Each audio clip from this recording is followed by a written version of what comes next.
నమస్తే మిత్రాన్ని సంఘాసంస్కృతం సంస్కృతవాదిని కార్యక్రమాయ స్వాగతం వ్యాకరణాన్ని మిత్రాన్ని SSP Shastri news channel doctor Rajaprasad సంస్కృత రిపోర్టర్ మరియు లెక్చరర్ విజ్ఞప్తి మిత్రాన్ని మమ సంఖ్యాస్తి నవ అష్ట చత్వారి నవ షడ్ చత్వారి ఏకం అష్ట నవాది మిత్రాన్ని సంస్కృత భాష పునరుజ్జీవన యజ్ఞానికి మీ సహకారం చాలా అవసరం.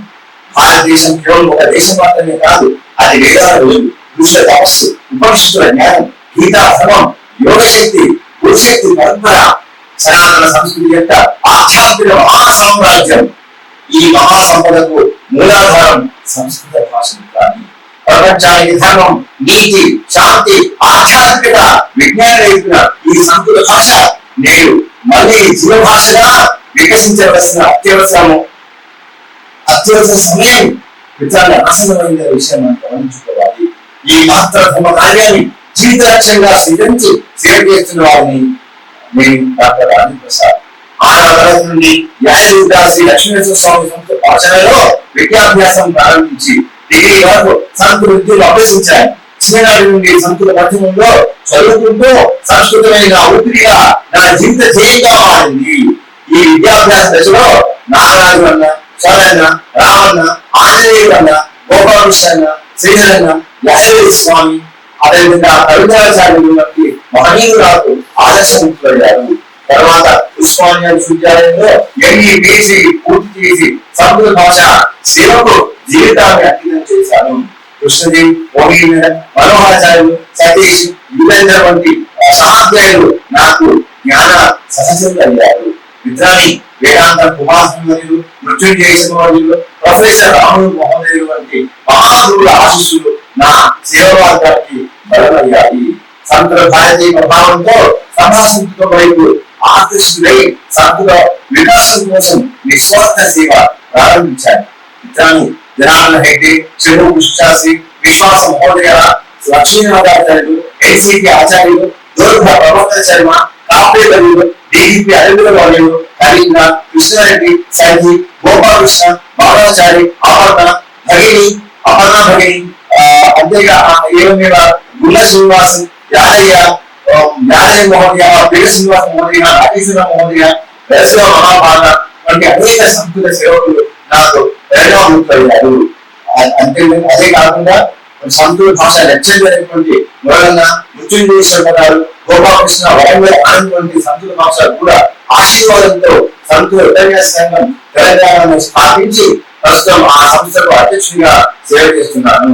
సంస్కృత భాష రక్షణ కోసం చేసిన ఉద్యమాలు విద్యాన్ని అధ్యక్ష పదవి నేను స్వీకరించిన తర్వాత సంస్కృత భాష ప్రచారం, సంస్కృత దృశ్య సమస్య పరిష్కారం, సంస్కృత విద్యా వికాసం కోసం సంస్కృతం వాతావరణ పత్రికను ప్రారంభించాము.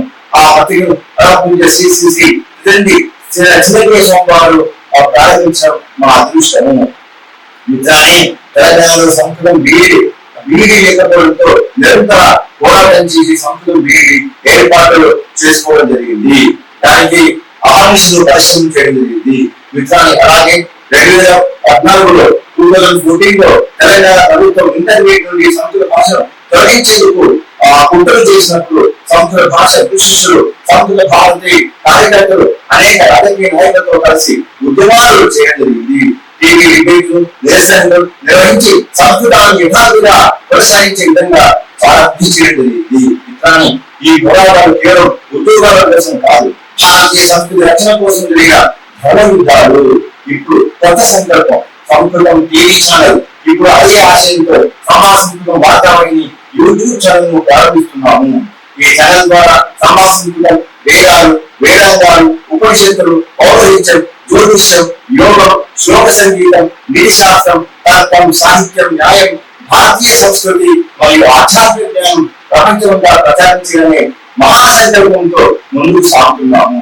మిత్రాన్ని ప్రతిరోజు సాయంత్రం 5:30 సాధ పంచవర్గ సాధ సప్తవర్గ పర్యంతం, అంటే 5:30 నుండి 7:30 వరకు 5:30 నిమిషాల నుండి 7:30 నిమిషాల వరకు ఆన్లైన్ మరియు ఆఫ్లైన్ సంస్కృత భాషను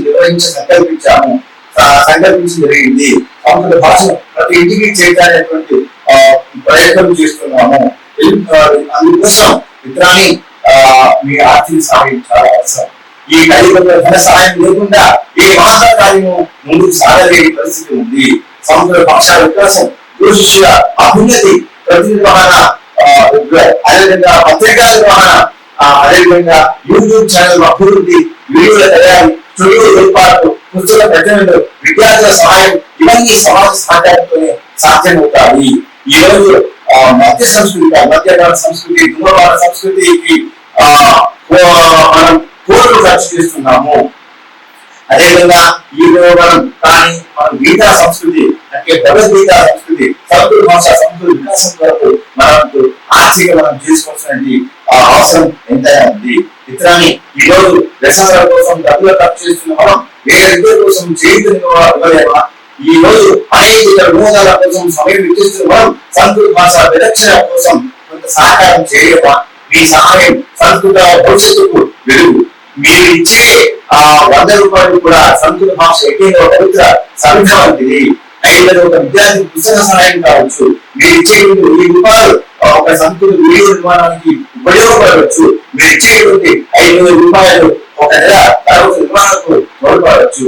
మీ చిన్న సహాయం కూడా భవిష్యత్తు తరాలకు భారతీయ సంస్కృతిని అందించే మహాదానం అవుతుంది. మా సంకల్పం చరణం అనంతరం సంభాష సంస్కృత వికాసార్థం, సంస్కృత భాష వికాసార్థం అస్మాకం ధన కనక వస్తు వాహన ఆయు ఆరోగ్యం సమర్పయామా అనేటువంటి నినాదంతో మేము అక్కడే గచ్చింతామా. మిత్రాన్ని మా మద్యపాన సంస్కృతి కాదు, గీతా సంస్కృతి కావాలి. వ్యసన జీవితం కాదు, విలువలతో కూడుకున్న జీవితం కావాలి. అనేక వినోదం కాదు, ఆధ్యాత్మిక వినోదం కావాలి. భారతీయ సంస్కృతి పరిరక్షణలో సంస్కృత భాషే మహామార్గం.